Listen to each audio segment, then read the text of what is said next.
ধ্বংস, কান্না, বোমার শব্দে যখন গাজা এক অবিচ্ছিন্ন মৃত্যুপুরী, ঠিক তখনই শান্তির প্রতীক হয়ে এক নতুন আলো জ্বালালেন পোপ ফ্রান্সিস। মৃত্যুর আগে নিজের ব্যবহৃত পোপ মোবাইল গাড়িটি তিনি উপহার দিয়ে গেছেন যুদ্ধবিধ্বস্ত গাজার শিশুদের জন্য। এটা কি শুধু গাড়ি বললে ভুল হবে, এটা এখন রূপ নিচ্ছে একটি ভ্রাম্যমাণ স্বাস্থ্যকেন্দ্রে।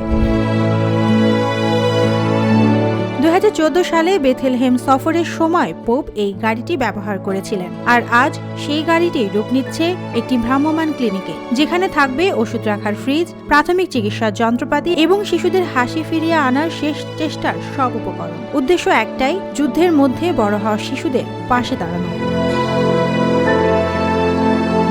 এই কাজের পেছনে আছে কারিতাস জেরুজালেম ও কারিতাস সুইডেন, যারা নিশ্চিত করতে চাইছে বেঁচে থাকা মানেই শুধু নিঃশ্বাস নেওয়া নয়, মর্যাদা নিয়ে বাঁচা। পোপ মোবাইল এখনো গাজায় ঢুকতে পারেনি, তবে বিশ্বজুড়ে এই খবর ছড়িয়ে দিয়েছে শান্তি, সহানুভূতি আর মানবতার বার্তা।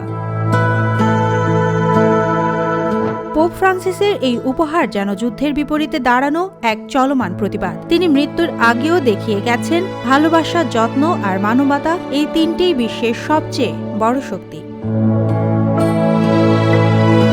সুবর্ণা মেহজাবিন, দেশকাল নিউজ।